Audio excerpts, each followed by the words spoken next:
Richard Skipper celebrates. Every show is a celebration. Each show, Richard delivers the artists you love, showcasing what makes them unique. Never gossipy. The antidote to a sometimes hectic world. Now, here's your host, Richard Skipper. Happy Friday, everyone, and welcome to a very special edition of Richard Skipper Celebrates. For those of you who are here for the first time, welcome. My show is about celebrating artists and their body of worth. And we're going to be celebrating two artists this evening. The first is Joyce Bulifant, and then her fond memories of Helen Hayes. I live here in Rockland County. I live in Piermont, just below Nyack, and I moved here in 1990. And Helen Hayes was very much a fixture of our wonderful community at that time. You would see her on a Sunday afternoon walking through the streets of Nyack, and she would be talking to the children, and she would actually invite all the children in town to come and swim in her swimming pool at Pretty Penny. We'll talk about that in a few moments. But we're going to be listening and hearing about Joyce Bulifant's memories today. I am a huge fan of Joyce Bulifant, and the first time that I met Joyce was a few years ago when I was in Palm Springs, and I was so thrilled when we ended up having lunch together. And then when her book came out, My Four Hollywood Husbands, and no, I'm not one of them.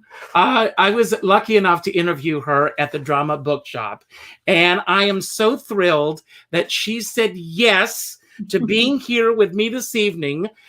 Joyce, first of all, before we begin, I want to ask, how are you doing really in the midst of this crazy world we're in? Oh, boy. I am so blessed. I mean, every day, I'm thankful I have food on the table and a roof over my head, and I worry so about those who are struggling.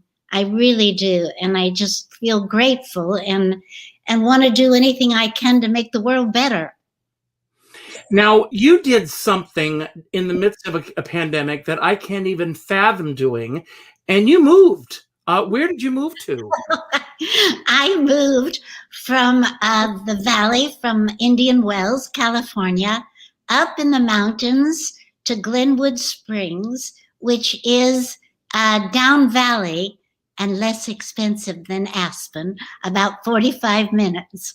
And I live up on a mountaintop in a very rustic little home that looks out over a mountain range. Mm-hmm. And it is so beautiful. I have to send you pictures. Oh, I'd love. But I have to ask you, why did you make the decision to move from Palm Springs?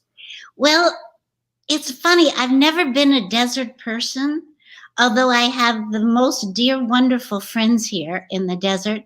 And but I have Mary and Charlie, my two eldest children, are up there, and I have grandchildren up there, and I have a lot of grandchildren in LA too, and one in Chicago.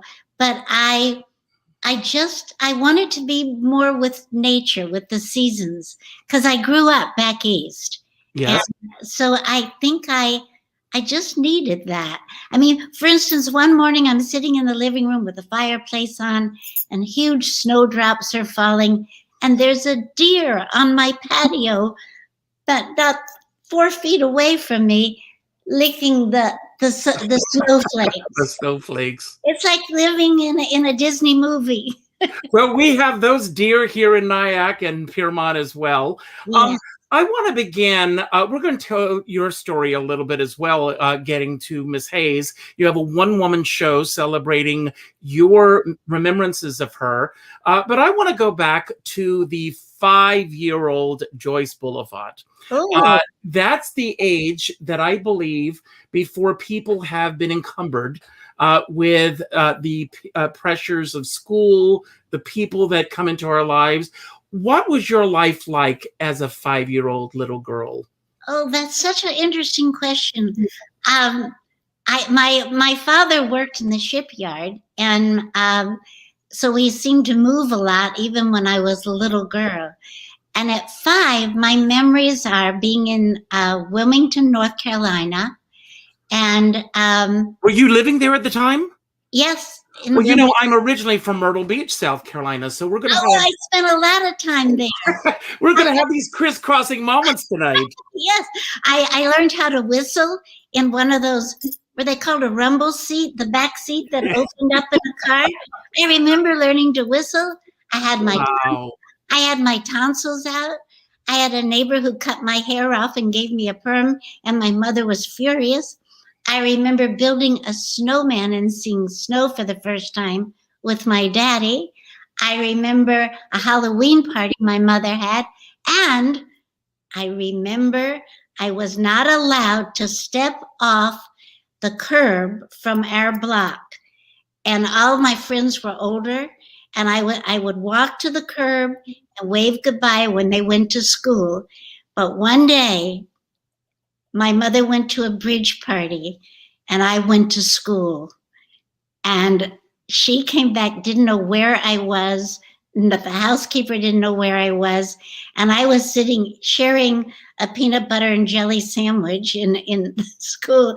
I'm amazed that the teachers didn't call and say, who's this little girl in my classroom? But I remember I was out in the play yard, and maybe they did call, and I don't know that part. Mm-hmm. And I was going up in a swing, and all of a sudden I think the swing may have just stopped in midair, because I saw my mother getting out of the car in a funny hat with a big feather waving in it and coming at me like this with these other women behind her and grabbing me off the swing. And it's the only time I ever got a spanking. And I'll never forget it. I never ran away to school again. I tried to run away from school. Well, I want to ask you, did you grow up in a household where the arts were the exception or the rule? They were the exception, because I was in an orphanage at an age about 7, and then I was in foster care, and I kind of made up my own plays and singing and to entertain all the other little smaller children than I. And what was the pivotal moment that you believe was that moment where the light bulb went off and you thought, I want to be on stage? I think in 3rd grade, I got to live with my mother, and there was an orphanage nearby. And I used to take over my comic books and chewing gum to them, bubble gum. And they'd sort of say, thanks, and I thought, and I was going to the movies, and I thought, boy, if I was Margaret O'Brien or Shirley Temple or somebody like that, and I went to give them comic books and bubble gum, then they'd really like it. Isn't that weird? No, I think it's wonderful. And I thought, I want to learn how to do that. I can, and I had entertained the little children and made up stories before, because I couldn't read till very late because I'm dyslexic. And so I made everything up. And I thought, if I could do that, I mean, when I go to the movies, it just made me feel so good and so happy. And I wanted to be a good little girl and eat spinach like Margaret O'Brien and all those things. Well, I love the stories that you tell in your book. I had a mentor in my hometown, and she had a very dear friend, which I'm going to bring up in a moment, who used to come and visit her all the time. And you had the experience, some hilarious moments with this man, Edward Everett Horton. Oh, my goodness. Oh, my goodness, yes. Do you want to hear those stories? Of course, I'd love for everyone. No, we want people to buy your book, but I want people to hear these stories. Well, I was in summer stock when I was 14. I started going away and painting sets and sweeping the stage and doing everything and playing maids. And Everett Horton was doing, it had to have been a comedy, but there was one very serious moment. And I was the maid. And he asked me, I would go to the theater early, sweep the stage and get everything ready and check the props. And I had to, at the end of the second act, there was a toast that everyone made. And Mr. Horton said to me, Joyce, could you please put the thing, the mixture for the wine, put it in the refrigerator because I'm swallowing flies and everything. You leave it out, the flies get in there. Oh, yes, of course, Mr. Horton. So it was Sunday matinee, and I was ready to get the food coloring to put the red food coloring in for the wine. And it was totally empty. And I just panicked. I didn't know what to do. I went out to the prop shop and climbing around, and a thing of grape jello hit me in the head. And I thought, perfect. I didn't know about white wine. I was only 14. So I taking pinches of the jello and put it in each wine glass, put it in the refrigerator. And then I came on as the maid. And I had the tray with all the wine glasses. And each of the gentlemen took a wine glass, and Everett Horton said, I'd like to make a toast to blah, blah, blah. And they all went like this, and this glob of jello hit him in the And you know what he did? He tied me to the tree out front with a rope to teach me a lesson. Well, he wouldn't get away with that today. I'll tell you. But also, when you, at the same time, 14 years old, you met a young boy, which brings us to a lot of our story tonight, James MacArthur. Yes. That was, he came, I was in a boarding school, co-ed boarding school, but the boys' campus was a mile away from the girls, but we had classes together. And he was there, and there was a lady coming. Somebody said she was an actress. And I didn't know much about theater at all. I was all about movies. Mm-hmm. And they said that his mother was an actress and she was coming to school. And I was in the drama club. I was invited to sit next to her. And I expected someone to come in furs and dark glasses, rhinestones and all that. And in came this rather mousy mother-looking person. I said, that's an actress? Anyway, she sat next to me. And I don't remember very much. She was just very ordinary, very nice. And Jimmy was terrible. Oh, he was so naughty in school. And we didn't get along. You say in the book, well, that's what I was about to say. You say in the book that at first you two didn't get along. Not at all. He was just off. And besides, I was dating an upperclassman 2 years ahead of me. So he was he was terrible. Mm-hmm. He put glue on the teacher's seat and made us all sign an apology, but not his name. You know, he was very naughty. But then the upperclassman broke up with me when I was a sophomore and he was a senior. And I was at a picnic one day and Jimmy was waving at me across the way. And I looked around. I was sure he wasn't waving to me, but he was. And he came up and he said, listen, I'm real sorry about you and Mike. Huh? You want to go to the movies tonight? And that was the beginning of, my gosh, an incredible unbelievable lifetime together. But he invited you not long after that to come to Nyack to visit his parents. Yes, I was 16 years old. And by then, I had learned a little bit more about theater because we were in a theatrical community that school was, which was wonderful, in New Hope, Pennsylvania. Yes. And so I knew that she was supposed to be a pretty famous lady. And I was really nervous. I mean, all of a sudden I arrived at this, well, you've probably seen it, the beautiful Victorian house. Well, I'm going to share a photo. Here's the house. Yes. This, of course, was the famous painting taken by, that was Edward Hopper. And here is a photograph of the house. Yes. So, I mean, your memories and the description of you walking into this house for the first time, and you capture so vividly what the house looked like, everything that was going on. And again, because you're going to the home of famous parents, you have an expectation that's not exactly there.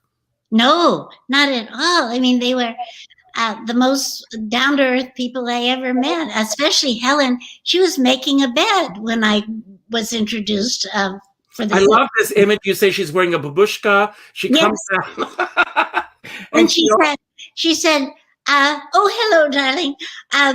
We're going to have strawberry shortcake for dinner. I hope you like that.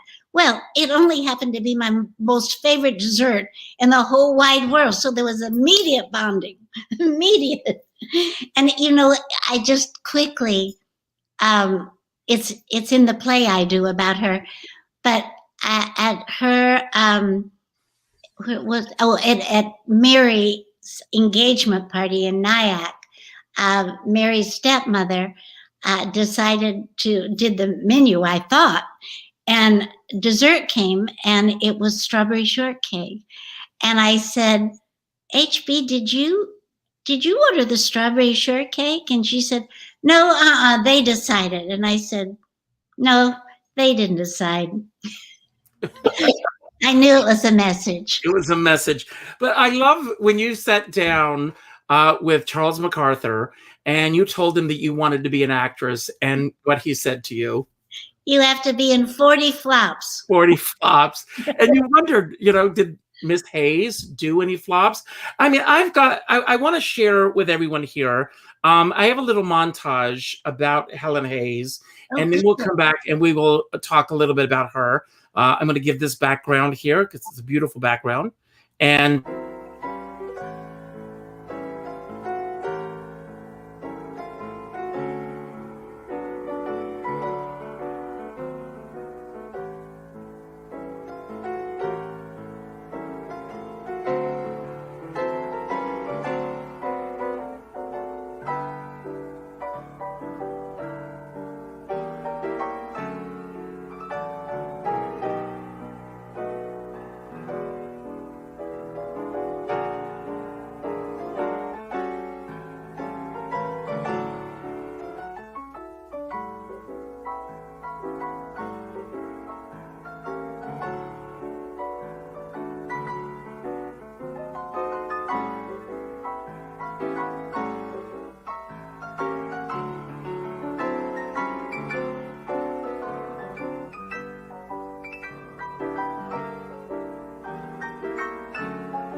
wonderful. I love it.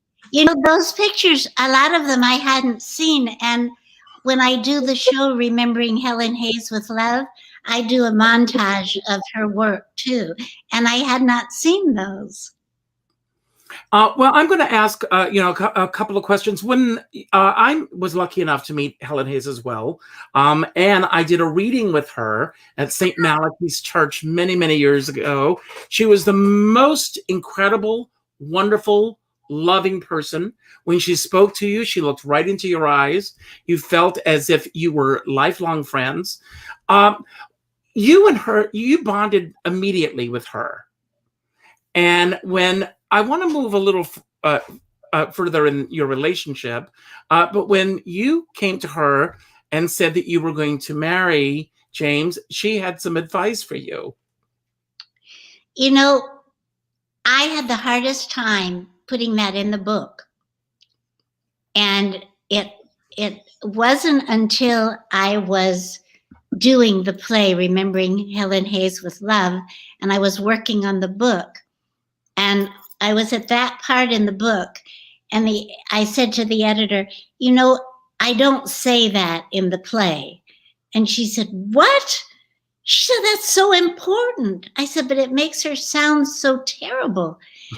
and she said, but that's very important. And it was that day. I mean, and this was just 3 or 4 years ago when I did the play the first time. I went through all these different times in these when Jim and I were dating and going and engaged and everything, of these awful things she said to me about Jimmy. And it wasn't until that moment sitting with the editor that I put it all together like a puzzle and realized she was trying to save me from the kind of marriage she had had with Jimmy's father. Mm-hmm. Mm-hmm. Because Jimmy was an alcoholic and Charlie MacArthur, his father, was an alcoholic. And I think she was just looking out for me because we were so close, Richard. When we traveled to Europe, when she took me to Europe to see Jimmy, who was doing Swiss Third Man on the Mountain, Mm-hmm. we just were so close. She'd introduce me and she'd say, "This is my daughter, Mary." And then she'd say, "Oh, I'm sorry, but I think of you like that, you know?" And when when I had to get divorced because of the drinking, it really hurt her. And in the play, that's a very big part. And the letters that she wrote to me and the ups and downs of the relationship after the divorce. Mm-hmm. And then there was a time, I don't remember now if I wrote about this in the book, but when we came back from that trip to Europe to see Jimmy, Mm-hmm. and Jimmy said we were going to wait 5 years to get married because he was in school at Harvard. He was a junior. And we went up to a mountaintop one day and he said, "I've decided I don't want to go back to college. I want to continue with my career. And I don't want for us to wait to get married. Will you marry That's me in the book. Yes, it is in the book. when I come home?" So then we had that crossing on the Julia Cesare, the ship crossing with Helen back to New York. And when we said goodbye at the ship, and I don't know if this is in the book, it might be, there was a sad, oh my gosh, our relationship is going to change. It's going to shift. And I got a feeling from her, like it was, don't leave. Don't go into that life. There was something going on with both of us feeling that this special closeness that we had was going to change. Mm-hmm. And well, you were very young at the time that you got married. yes. I grew up in an alcoholic household. And so I know that world all too well. But had you had any exposure? I mean, did you have a real strong sense of how deep his drinking was in the courting phase of your relationship? I did have a sense of it, but I felt this is my problem. I know what you're going to say. I know exactly what you're going to say. I can fix it. Yes. I'll love him. I will love him so hard that he won't want to drink. He won't need to drink. It shows you how little I knew about the disease of alcoholism because I kept doing it. I know. Well, all of us that have gone through that, we believe we can fix it. We can make it better. If we try harder and to be the best that we can possibly be, we'll be able to fix it. And it's exhausting, isn't it? It's exhausting. But this relationship is so beautiful between you and Helen Hayes.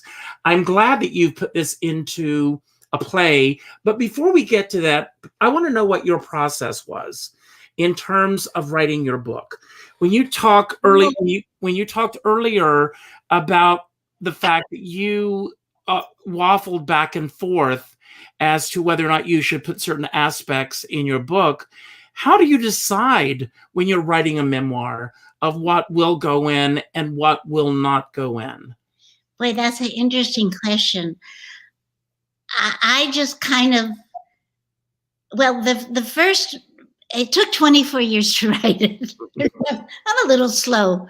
Well, you had to go through 4 husbands to write it. It's so embarrassing. No, I love it. It's a great book.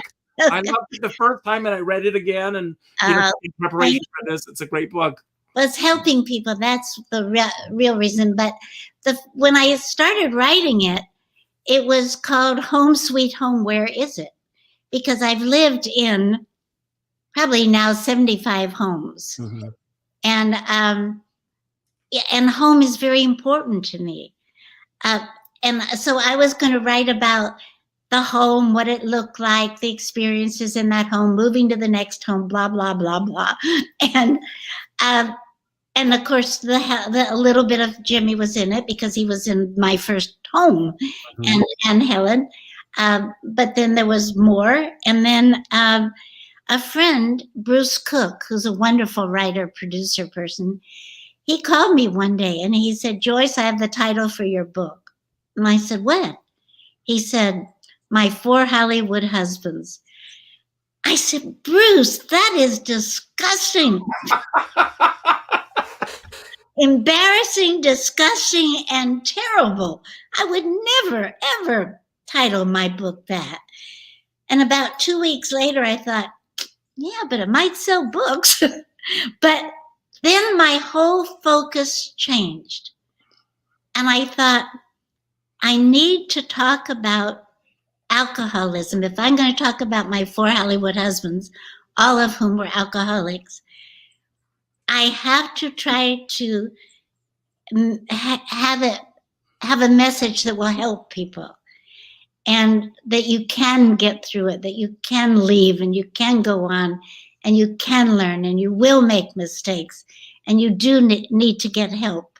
And so I thought, well, I started all over again. And I was married to Roger Perry, the love of my life, who was an alcoholic, but he had not had a drink for 24 years when he passed away. Yeah, and the marriage wouldn't have worked if he was still drinking, because by that husband, I had learned a lot. Mm-hmm. I got help. But so then I started writing, and it was, what made me happy is that I would give it to Roger. I'd write a chapter, give it to him, and I'm terrible being dyslexic with spelling, and lots of times with I do my thoughts backwards, and he would go over it and correct it and give it back to me. So really, for the last year or two of his life, he got to read over and over again how much I loved him and respected him. But the whole point of the book is the effect that alcoholism has on a relationship and on children. And I think my big focus was to say to people who are in an abusive alcoholic relationship and you have children, I'll say what the MacArthur doctor said to me: if you want to stay in the relationship and be a martyr, that's up to you. But you have children and you have to protect them. And that was all I needed to hear. I knew what I had to do. So, and thank you for sharing that with us. And in terms of writing out of all the aspects of your life, and of course, I have a love for Helen Hayes. And we're going to talk a little bit later about some work that we think we can have happen here in Nyack to come. I would love that. Yes, we're going to talk about that a little later. But out of all the aspects of your life, and obviously Miss Hayes made such an impact on your life, what are some of the big lessons that you learned from her that helped you both as an actress and as a human being? Oh boy, I think first let's take the actress one. She never gave advice acting wise, and I never asked for it, except one time my senior play at the American Academy of Dramatic Arts, I did a play called Hatful of Rain. It was very serious, and I'd been given all comedies to do. And her one note was, no matter how serious things are, don't forget the funny bone. And that was one title I was going to use for the book at one point, mm-hmm. Don't forget the funny bone. I just thought, that's not only an acting lesson, that's a life lesson. We've got to look at the funny side of seriousness.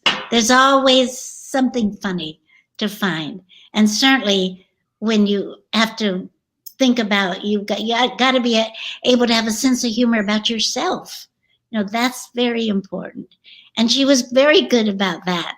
And she told very naughty jokes. And I love that. And I could go tit for tat on that with her. Oh, that's good. We'll share some of those after the show. Right.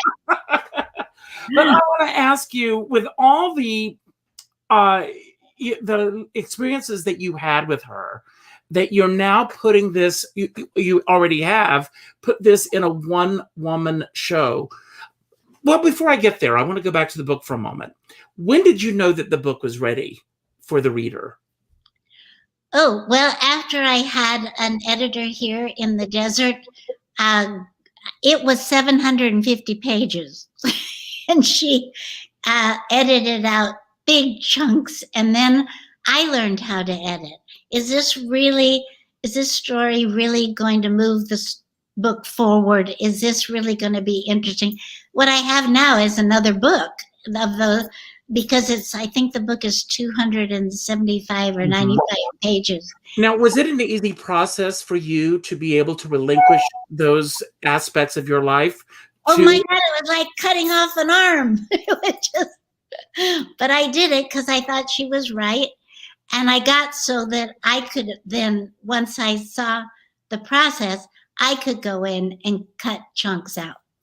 And what was your process? Did you do it in longhand? Did you type it? 24 years ago, when Bill Asher and I, husband number 3, so embarrassing. No, it's not. It's life. We go through it. Oh boy. When we separated, I moved to Colorado to be near the children and to be away from him, because I felt if I was near him, I would keep enabling the drinking and everything. So I moved away. I didn't want to get divorced. We were separated. And I thought, what the heck am I going to do up here in the mountains? So I thought, I'm going to write about the houses and the experiences, and it'll be good for me to get it out. So I had my Lance nightie, flannel nightie. I'd go downstairs, make a pot of tea, bring it upstairs, put it next to the bed, had a yellow legal pad, and I wrote in longhand.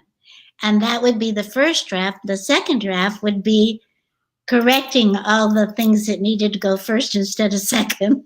And then I talked it into a tape, and that would be another draft, because I would change things as I spoke. And then I'd take it to be typed up. And then when it came back, typed up, I would do another draft. I'd correct that and take that out. Mm-hmm. And then, of course, the final thing was to do the whole rewrite, gearing it towards alcoholism and marriage and children and career. And Rogers and my love story is woven throughout the book. And what surprised you the most about yourself from sitting down and putting your life on paper? That I was able to do it, that I was disciplined enough to do it. I couldn't believe it. But you know what? I'd sit down to write, and Roger would come in after 8 hours and say, you have not stood up. You've not had anything to eat or drink. You've got to stop. And I mean, it just pours out of me when I decide to write. It just blah. And now this one-woman show, let's talk about the impetus of that show. What was the deciding factor in which you wanted to tell your story and your relationship with Helen Hayes? I think I think it was such a unique relationship. Maybe it isn't, but I think of it as being that. I don't want people to ever forget her. And there are young people today who don't have any idea what Helen Hayes was. And I just, I thought it was an interesting enough story of a young actress and an older actress and their close relationship and what they went through. And I just thought it would be interesting to do. And with everything that you've learned about her, what aspects of her do you feel that are coming through your acting now? Oh, that's interesting. You know why that's really interesting? Last night, I did a Zoom reading for CV Rep, which is a theater here in the desert. And it's called The Last Act is Solo. And it's about an 85-year-old actress who is dealing with dementia. Mm-hmm. And it's a 3-character play, and it's very serious. Yet I found the funny bone in places. That's good. And I used Helen as my as the character. I mean, I was able to pull out a lot of her when she was theatrical, and she could be theatrical. So I used a lot of that and a lot of what I've been through too. I mean, it's funny. In the play, she talks about entertaining on ships, which I've done, and there was a lot to pull on, to experiences to use, and I just got off the phone with Gavin MacLeod, who played my husband, or I played his wife in the Mary Tyler Moore Show. I want to say something about this, because in my research today, this very unique trivia thing came across. You played Jill Whelan's mom in Airplane. He played Jill Whelan's father on The Love Boat. Right. And you two played husband and wife on the Mary Tyler Moore Show. Right. Have you ever thought about that before? I have, quite often. So is you. It was just something that popped into my head today as I was doing my research. Well, Gavin just was over the moon about the performance, because people have never seen me do anything serious, and this is a very serious piece. And it was a reading, but I read it every night out loud for 4 weeks at least. And it was so hard to do, because you don't want to look at words, you want to internalize the whole thing. But there was so much to draw on. But my gosh, I'm going to blow my own horn. I have been getting so rave comments. I'm thrilled. That's great. But, people forget that, drama's easy, comedy's hard. They keep forgetting that. I mentioned earlier, I got a message today from Leslie Ann Warren, and you and Leslie Ann Warren and John Davidson, who I interviewed a few weeks ago, were all in the Happiest Millionaire together and starting out in your careers. And you, of course, have this incredible quality that we have seen on game shows, on the comedies that you've done and everything. Do you think that you have not been given the opportunity to get those opportunities to show? Absolutely. And it really pisses me off. You could say it, put it out there. It does. Are there any particular roles that you would have loved or still would love to do that are of the dramatic vein? The Glass Menagerie. I would love to do that. Okay, anyone who's out there listening, maybe when COVID is over, we will get you to Nyack, and we will do a benefit of you starring in the Glass Menagerie. Well, I want to do, but Richard, I want to do Remembering Helen Hayes with Love in the Nyack Theater. Well, the Nyack Theater doesn't exist anymore. Oh, well, the Helen Hayes Theater. But I'd like to do it. I'd like to do it as a benefit for the hospital, for the Helen Hayes Hospital. It's the Mary MacArthur Hospital. Well, I will tell you this. I have done a lot of performing in the atrium of the Helen Hayes Hospital. They have a wonderful space there. I think would be a great opportunity for Wouldn't you that to be do your great? show, there. We're going to make it happen. Good. Uh, Thank let's talk about our mutual friend, Joel Vig. Oh my gosh, I adore that man. So do I. And And he's performing tonight. I know he's being Tennessee Williams, right? Brilliant. Yes. Brilliant, brilliant, brilliant actor, raconteur, funny man. We talked for hours on the phone, but he has been relentless to get Pretty Penny, which was the home of the MacArthurs, literary landmark status. Can you talk a little bit about that from your knowledge of what he's trying to get done? Well, I know he's trying to get the library there to make it a literary landmark, and my gosh, with Helen there, she's written several books, and I'm in a lot of them. And Charlie MacArthur, famous playwright. I mean, what could be better? It'd be wonderful on that brick wall out there to put a brass plaque and say that that was their home. And I just think it'd be great. And if we could do the benefit at the same time, I mean, it'd just be great. It should happen. And Joel's been really pushing it. He is the sweetest fellow. He came to see me the first time I did Remembering Helen Hayes and brought me a Schraff candy, old tin candy box that Helen had given him. It was so sweet. He's a wonderful man. And he also, my husband Roger and I wrote a musical about the Hotel Colorado. And we did that to raise money for a center for abused children. And Joel played Roosevelt, President Roosevelt, because that used to be his hangout at the hotel. And he was brilliant. Oh, he's so good. Anything. Well, I'm on board with anything I can do to get you back to Nyack. And when was the last time that you were in Nyack? It was for Jimmy's funeral. And sadly, Jimmy's son, his youngest son, Jamie, passed away recently. Yes, I heard, and I'm so sorry about that.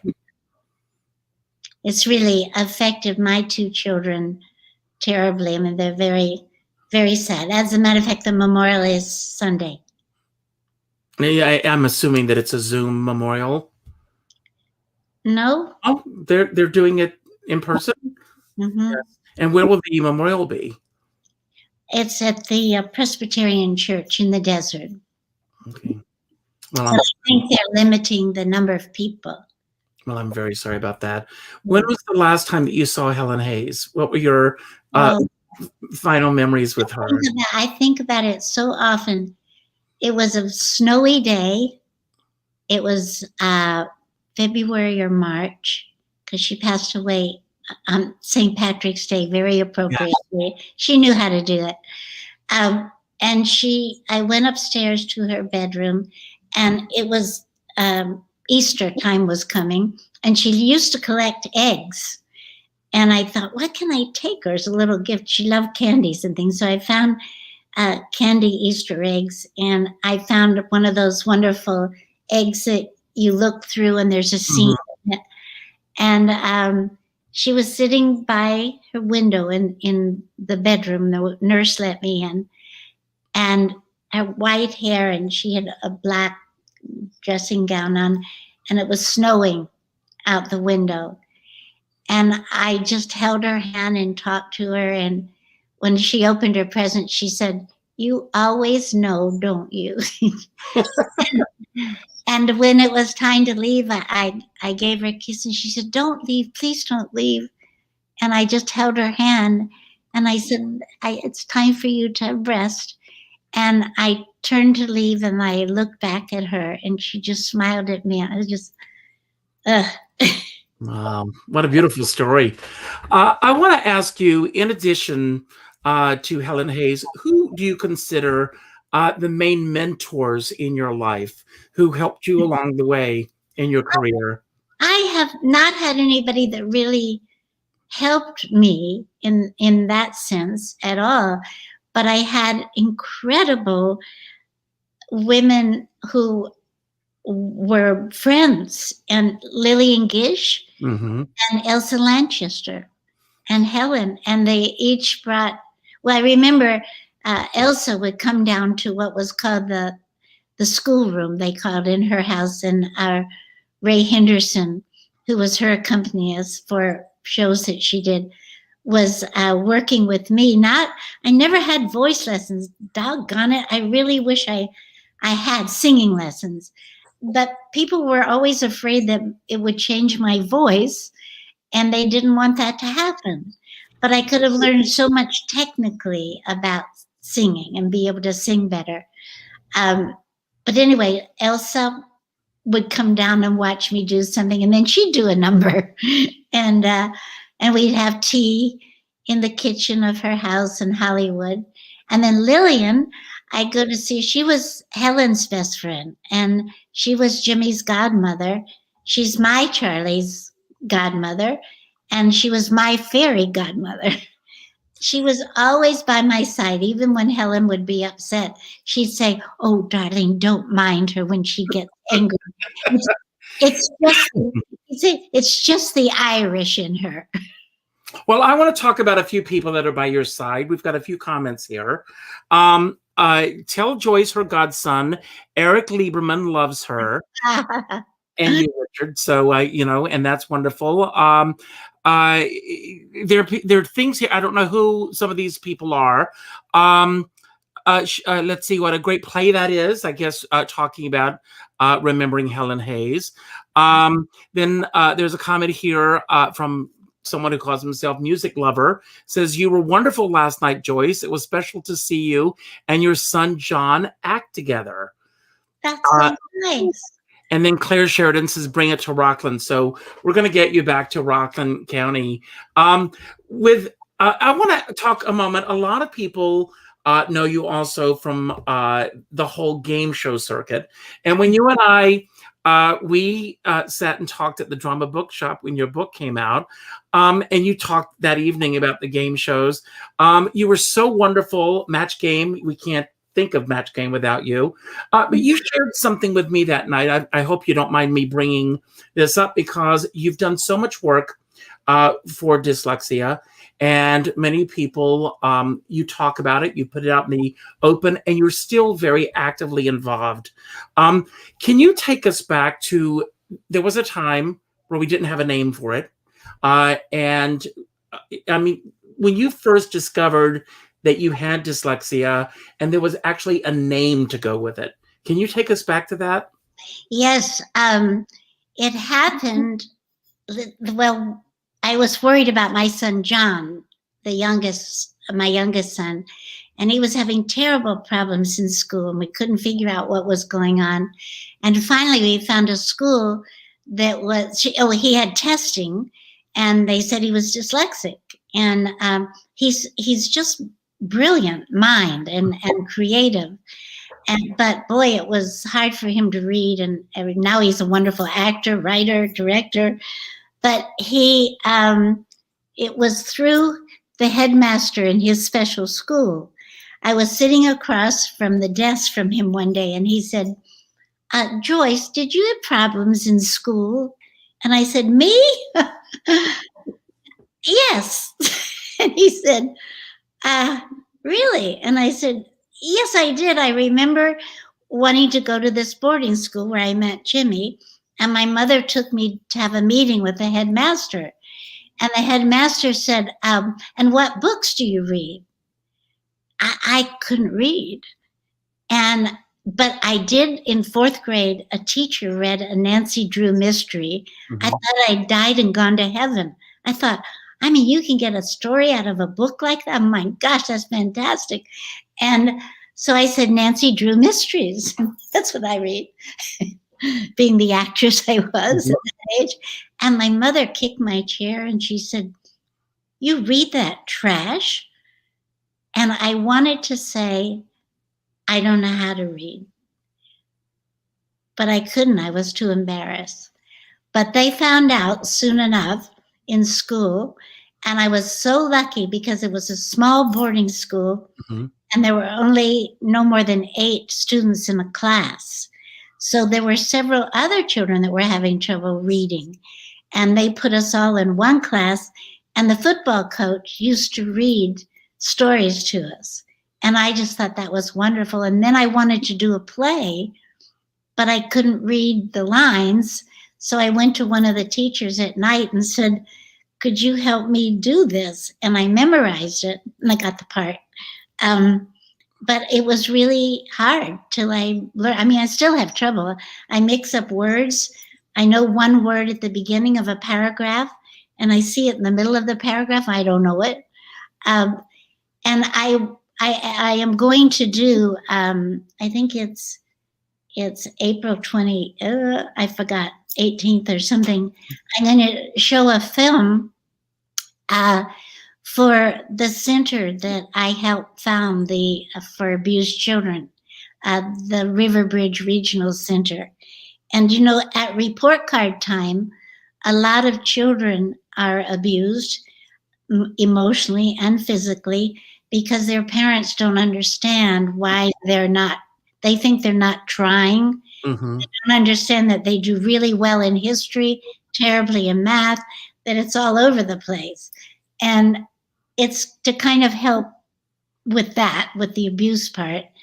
But it was such a relief to find out there was a name, and I also, that was my problem.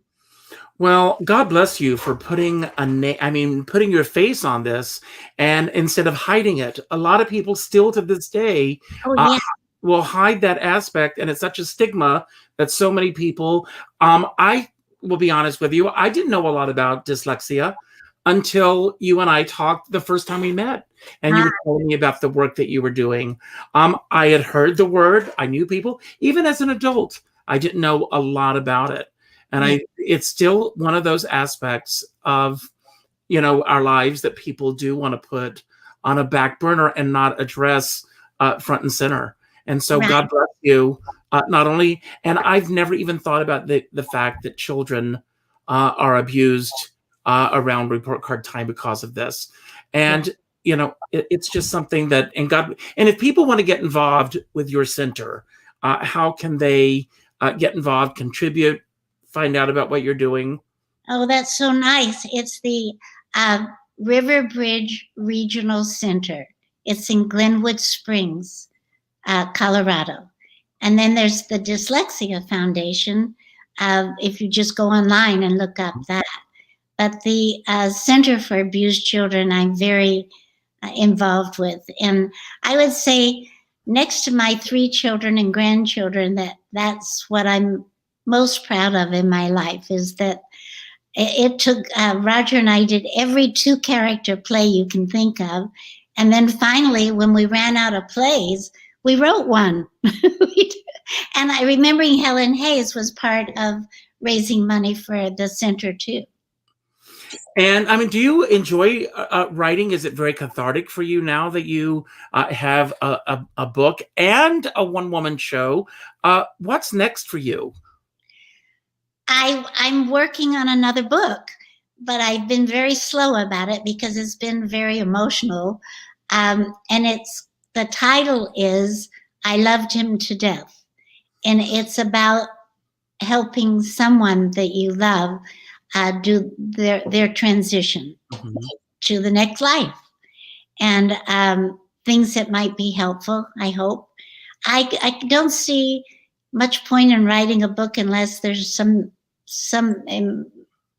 that might help somebody. Well, I love these life lessons that you share with some, in our final moments, I want to ask you, we've been through a lot in the past year on many levels. How has the past year shaped you? I know that you've moved and that's happened. We talked about that earlier, but what do you think is the biggest impact beyond the obvious that the past year has had on your life? And what has made you stronger coming through the past year? Oh, that's such deep questions, Richard. I want to end on a deep note. Right. I think I've learned to not cram so much into one day. that it was really nice to have space to. I was also very fortunate that my son John, my youngest son, came to live with me for that year, Mm-hmm. and I learned things about him that I had no idea. About him. He loves to cook. He's a gourmet chef. He can do electrical things. He can fix everything and put things together. I had no idea. But for me, it's about learning to slow down a little bit more. That I need to do that. Mm-hmm. And because I remember, I looked back on my February date book before the March thing hit. March 12th, everything shut down. Right. And I had 3 and 4 things crammed in to do every day. And I remember one day I didn't have anything. I thought, I'm staying in my pajamas all day. I'm not doing anything. I love this. And I sat there and the phone rang and said, Joyce, where are you? We're all waiting for you in the ballroom. And I went, You should have gone with your pajamas on. I should have. I should have. You know, you bring up a very interesting point, and I'm going to share this with everyone. It's called the white space. Celebrate the white space on your calendars, everyone. You don't have to cram every moment with everything. I think of this past year as a pause. I think it's a time for us to pause and think about what we love that's in our lives, what is not here that we miss, and what we don't want in our lives anymore. And we can, focus on those things as well. Joyce, every time I sit down and chat with you, it's a true pleasure. So I want to thank you for being here tonight. I want to thank everybody for tuning in. If you all enjoyed the show, and I hope you did, please, please, please, I can't stress this enough, leave a comment on whatever platform it is that you're either listening to or watching this on. If you're on YouTube, please leave a comment there. If you're listening to the podcast, leave a comment there. That helps in terms of the visibility of each of these interviews. My goal is to celebrate, and I hope I did that tonight. I also want to let everyone know that tomorrow afternoon at 5 o'clock, I'm going to be celebrating Penny Fuller, one of my favorite actresses. So I'm very excited about sitting down and chatting with her tomorrow. I also end every show by telling everyone to go out and do something nice for somebody else without expecting anything in return. So tonight, I want you to go to Amazon or your favorite bookseller, and I want you to order 2 copies of my 4 Hollywood Husbands. Keep one for yourself, and then send one to the 8th friend that pops up on your friends list on Facebook. And let them know what they mean to you in your life. It's a great book. There are a lot of life lessons here. And thank you for sharing this with us. And I want to give you the final word tonight. Anything that you want to say about anything that we talked about that you want to expound upon, anything that we didn't talk about that you wish we had, or just any message that you want to put out to everyone who's watching right now. And Joyce, I celebrate you every day. Thank you. Oh, Richard, thank you. First, thank you so much for doing this show and inviting people and celebrating actors and others. I really appreciate that. And I think we just all need to celebrate each other.